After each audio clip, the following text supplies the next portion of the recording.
Good evening. It is great to be here with you this evening. It's wonderful to be here worshiping our God together. Whenever I was younger, about the time I was 11 or 12, I started a business of mowing people's yards. It started out really small, and I would just go over to their house and they would have a mower and I would mow their yard for them there. It slowly grew over time and we expanded a little bit. One gentleman's house that I mowed, he found out that I could do some other stuff. He asked us if we would just come over to his house and pick some weeds out of his lawn. So we did that for him. And then he asked us if we could come and pressure wash his driveway.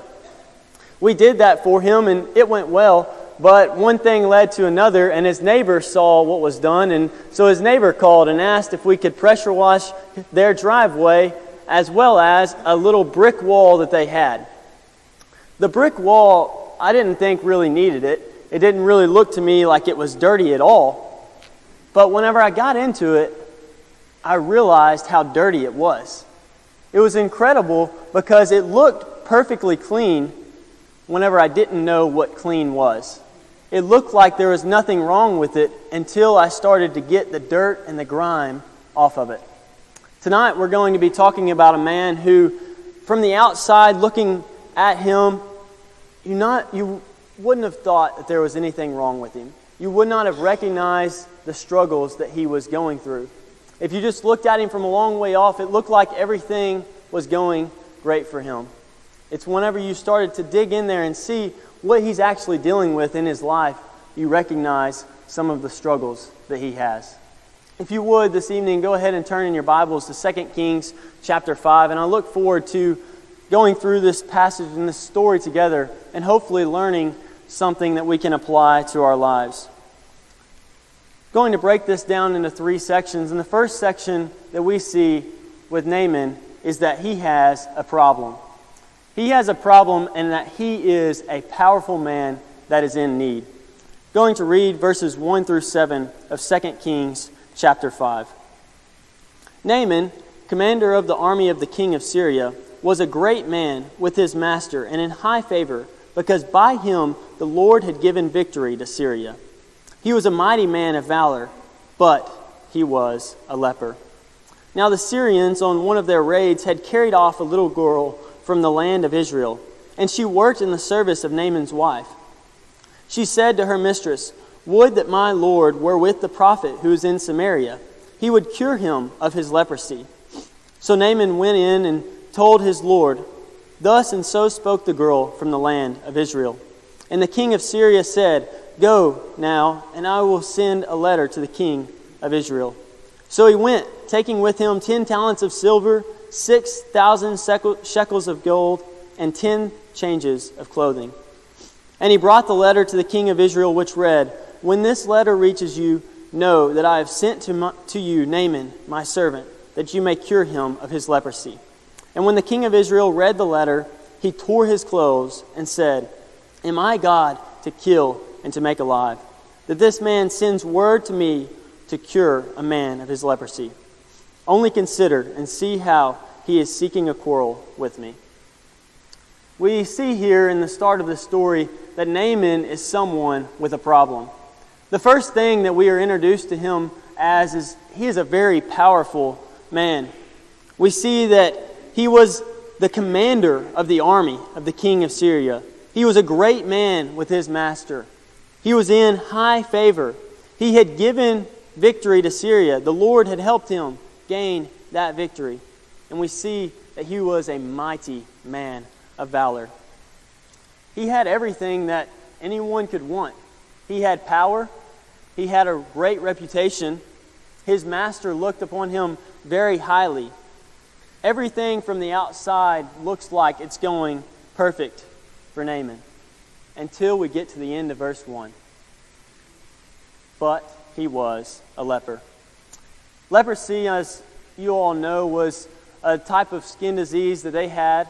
The word can mean many different diseases, but it seems like he had the pretty common type that we see a lot of times throughout the Bible. The type that if he was in Israel, he probably would have been cast out of society. He would have been set to his own, never to interact with anyone.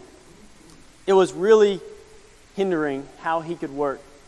He wasn't going to be able to continue on, and so it was bothering him. Naaman had it all, but he was carrying a great burden. The story goes on, and we see this young Israelite girl. She's in slavery. This is a pretty common practice that we see in the Old Testament. We see that it was pretty common for an enemy to come in and to attack and to take some, especially young girls and other young servants, as captives, and as she was working in Naaman's house. She had been here for we don't know how long, but probably at least a significant amount of time. And she still remembered Elisha. She told Naaman about the prophet who was in Syria. We notice here that God speaks through a very unexpected voice. The one that no one would have thought to speak up was the one who told Naaman how he could be cured. We also notice as the story goes on that Naaman tries to figure out how he can use his power, use the things that he has, use his influence, use his respect, anything he can do to use to find healing. He tries to buy this healing with gold and silver and clothing. Not sure exactly what this would add up to today, but it's definitely a significant amount of money, probably over $100,000 worth of money and gifts that he was going to try to bring to try to find healing. The king panics and is fearful. And it's interesting, we don't know why he is so fearful, but he doesn't immediately think about Elisha. The servant girl who is in captivity, who has been in a foreign country for so long, remembers Elisha and remembers God's power and how he can work through Elisha. And the powerful king of Israel doesn't even think about God. God spoke through the unexpected voice. We see that Naaman had a big problem. He was a powerful man who was in need. Similarly, though, we have a problem. We have a problem like Naaman in that our outward success can't cure our inward need. We have an inward need like Naaman, how he had this secret need that was really bothering him. He had the leprosy that really just hindered how he could do life. We often have needs in our lives that maybe, wouldn't appear to be such a big deal. Maybe people wouldn't recognize it. We try to cover it up with busyness, social media, and we can put an image out there. We don't have the problem. We try to act like and ignore it. Sadly, though, outward success and the things that we do in life can't cure this inward need. I don't know if you have ever tried to fix something with the wrong tools. I have a few times. One time, I had a friend who had a car that he had a flat tire. And so I was willing to help him. I spent a little bit of time and was going to just, I've changed the tire before. It shouldn't be that difficult. I'll just help you out. I'll pull it off real quick and we'll go on with our lives. I got my tools out and go to the lug nut, try to put the right size wrench on, and I can't get the right size. I can't figure out what size his lug nut is, and so I can't ever get the car off. I worked with it for 2 or 3 hours until I realized that I just needed a different size wrench. Once I got that wrench, it was easy. I got the tire off and we went on. The 2 or 3 hours, though, that I struggled there, laboring in the hot sun with the tire right there still on the car, was all the problem because I was using the wrong tool. Oftentimes, I think we try to use the wrong tools to fix our problems. We have problems in this life and problems that God can fix and God can help us with. However, we sometimes don't turn to Him. We often try to use our outward success, use the things that we have, use our power, use our influence, use our money. Here in America, we're so blessed. Try to use anything that we have. Only God is able to fix our problem. As the story goes on, we see that Naaman is faced with a challenge. We find this in verses 8 through 12 of 2 Kings chapter 5. Begin reading in verse 8. But when Elisha, the man of God, heard that the king of Israel had torn his clothes, he sent to the king, saying, "Why have you torn your clothes? Let him come now to me, that he may know that there is a prophet in Israel." So Naaman came with his horses and chariots and stood at the door of Elisha's house. And Elisha sent a messenger to him, saying, "Go and wash in the Jordan 7 times, and your flesh shall be restored, and you shall be clean." But Naaman was angry and went away, saying, "Behold, I thought that he would surely come out to me and stand and call upon the name of the Lord his God, and wave his hand over the place and cure the leper. Are not Habana and Pharpar, the rivers of Damascus, better than all the waters of Israel? Could I not wash in them and be clean?" So he turned and went away in rage. Naaman seems like he was in a tough spot here in verse 7. At the beginning of this section of reading, he's gone to the king, and the king is really torn up and is not willing to help him in any way. He hasn't taken any of his gifts. Naaman's got to be confused. How in the world am I going to do anything? Elisha hears this, hears that the king is in such a distraught state and is willing to help. He contacts and invites Naaman to come to his house. He gives him this unexpected invitation. Elisha does this, and he says that that way he shall know who the God of Israel is. Elisha doesn't do it really for any other reason than to show who God is. Naaman receives this invitation, thinks things are on the up for him. He's going to be all right. Goes to the house, pulls up with his chariots, brings all of his money, all of his gifts with him. Now he's going to go give it to Elisha. Elisha's going to be the one to heal me. He's going to do this incredible thing. Goes to the front steps, and Elisha doesn't come out. It's this shocking reception that we see at Elisha's house. And so he sends a messenger out, and he gives him this simple yet very offensive command. Go dip in the Jordan River 7 times. The Jordan, as I'm sure you know, was a very muddy and unimpressive river. It was not a very pretty river. It's not something that someone of his elite status would have wanted to go to. And he doesn't. He gives this prideful refusal, and he says, "I'm not going to do that." Why did he not come out? Why did he not even come out to me? Does he know who I am? I'm this commander of the king of Syria. I am here. Doesn't even come out of his house. So Naaman explodes in anger, and he wanted the healing that he thought he would get. He wanted him to come out and to show him these wonderful signs. He says, "These other rivers here in Damascus, could he not just let me go to one of those?" Those rivers were mountain rivers that were very clean and beautiful and very important to the city of Damascus. He was desiring to go and be healed his way. He faced a great challenge because the healing wasn't happening the way that he expected it would. He was having to get out of his comfort zone and do something that he never imagined that he was going to have to do. He had brought all of this money and was willing to go to great lengths to be healed. But whenever it didn't work his way, all of a sudden he was uninterested. Our challenge is similar to Naaman's. Our challenge is that God's healing often comes in unexpected or even unwanted ways. Sometimes we have our own plans. We think, I'll go to these great lengths to find help. I'll serve you, God. I'll do all of these wonderful things. I'll be willing to do whatever you ask of me except that. Now, why would I want to do that? That's not what I would like. You see, Naaman's pride kept him from receiving the reward. Isn't it pride that often keeps us from accomplishing many things? Naaman was willing to do something difficult, but he wasn't willing to do something easy. I don't know if you've ever tried to give medicine to a dog, but that, I think, is one of the most difficult things to do. We've had to give worm medicine and other types of medicine to our dogs, and I remember the first time that Dad was like, "I got a good job for you. You go give this to our dog, Bailey," that was her name.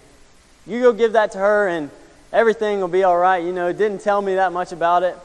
And so I take the medicine over there and I was just going to feed it to her. And obviously, that didn't work. You know how that went. So Dad said, well, go get a piece of bread. Got a piece of bread, hid it in there, stuffed it in there pretty good. No way she knows it's even in there. Eats the whole piece of bread, drops the medicine on the ground. It's difficult to get a dog to take their medicine. I think sometimes we can be the same way. God is like, here it is. I'll give it to you. Just like he was willing to hand it to Naaman. Naaman, all you have to do, go dip in the river 7 times and you'll be healed. He wasn't willing to do it. Sometimes we can find ourselves in that exact same situation. The final point that I want to look at this evening is the response. And we see this in verses 13 and 14. Verse 13, but his servants came near and said to him, my father, it is a great word the prophet has spoken to you. Will you not do it? Has he actually said to you, wash and be clean? So he went down and dipped himself 7 times in the Jordan, according to the word of the man of God, and his flesh was restored like the flesh of a little child, and he was clean. Naaman finally decides that he wants to be healed. He is torn up. He explodes in anger, we see in verses 11 and 12. But then these servants come up to him. They've probably traveled with him. They've been there with him. They've seen all of the great gifts he's brought. Sure, it's been a decent journey that they've been on. They've spent some time with this. And they're like, you have the healing right here. All he's asked you to do is go and dip in the Jordan. Like, surely you can do that. You've been dying for a solution. Why would you not accept that? They plead with him. And we aren't told exactly how the entire interaction goes. I'm sure there's a little bit more back and forth there, a time where Naaman is probably having to think. But eventually he decides they're right. Elisha's right, the servants are right. Surely I can just do this simple thing. So he does the humble act. He goes and he dips in the Jordan 7 times and he is cleansed. He comes immediately and is healed. You know, this is similar to the New Testament. It's hard to not recognize the parallelism that is here. He was able to go and to dip himself in the Jordan and to be cleansed. Aren't we thankful for the ability that we have, that all we have to do is to dip into some water and be cleansed? Jesus has offered a great sacrifice for us, and just like Naaman was healed, we can be healed and cleansed in a similar way. In verse 15, it's interesting to see Naaman's full response. We see that then he returned to the man of God, he and all his company, and he came and stood before him, and he said, behold, I know that there is no God in all the earth but in Israel. I know that there is no God in all the earth but in Israel. Naaman completely changed. He had faith. He declares God to be the only God. The application in our response is that transformation comes when we humble ourselves and trust God. Naaman had to go through a period where this was not what he wanted to do. He was in anger and was not willing to go and dip in the Jordan River. He was frustrated, but he had to humble himself. He said, that sounds stupid. Why would I just go and to dip in this river? He had to humble himself and trust God. God often looks for faith and obedience in the small matters. We often are struggling to find them in the big things and wondering what's the next big giant thing that we can do and can serve God in this great way. God is just looking for our faith and obedience in the small matters. I think sometimes we feel like we need to work extremely hard for transformation. We need to do all of these great things to be made new. I think we need to take a lesson from the caterpillar. All that a caterpillar does is it goes and it sits and it builds a cocoon for a week or two. And it doesn't sleep, but it just is in the cocoon and it is just sitting there and transformation occurs in that week or two, and it comes out a beautiful butterfly. It doesn't do anything special. God is the one who has created this wonderful thing, and one of the really most interesting things, if you study it and read about, of any animal, is the transformation of a caterpillar to a butterfly. I think we can learn a lesson. God is willing to work on us. We don't have to do anything great. We don't have to do this spectacular thing. Sometimes all God is asking you to do is to go and to dip in the Jordan River 7 times, like he asked Naaman. It's really a simple thing. Transformation comes when we humble ourselves and trust God. In conclusion, Naaman is someone that we can really learn a lot from. It's a very interesting story, and we see how he was totally transformed. He went from someone who seemed like he had everything. He had power, he had prestige, he had all the people, he had the king's trust. But he was a leper. He had this great problem, and he was looking for healing in all the wrong places. He wanted to bring his power, bring his prestige, bring whatever he could to find that healing. Well, all he had to do was humble himself and allow for God to heal him. I think we can learn a lot from that. Sometimes all we need to do is to humble ourselves, get out of the way, and let God heal us. As I began the lesson and talking about power washing and how just taking off that old dirt can really just make such a transformation of how the entire house looked. I finished the job that day and stood back. Remember, I didn't think that it really even needed it at first. I didn't recognize the dirt that was all on the bricks. Driving by the next day or two, I was like, wow, that house, the overall house, I just did a small part of the bricks on the front. But that helped the entire house. It looked so much cleaner and better. You see, God is willing to work on us and to clean us, and can, just like Naaman, he can clean us and heal us and make us so much better. He is willing to wash us and clean us and make us new. Just like Naaman had to dip in the river, all we have to do is to dip in baptism and submission to him. So thankful for the gift that Christ offered. The final point, the final takeaway from this lesson is that God brings true healing when we stop relying on ourselves and start humbly obeying him. God is willing to help us. He is willing to save us. He is willing to deliver us from whatever we might be going through when we stop relying on ourselves and start humbly obeying him. I pray that each of us can figure out ways where we can just rely on God and to humbly obey him throughout this next week. This evening, if you have a need for the Lord's invitation, if you need to put Christ on in baptism and to be washed of your sins, if you just need the prayers of the church, we'd love to give you that opportunity this evening. If you have any need, then please come together as we stand and as we sing.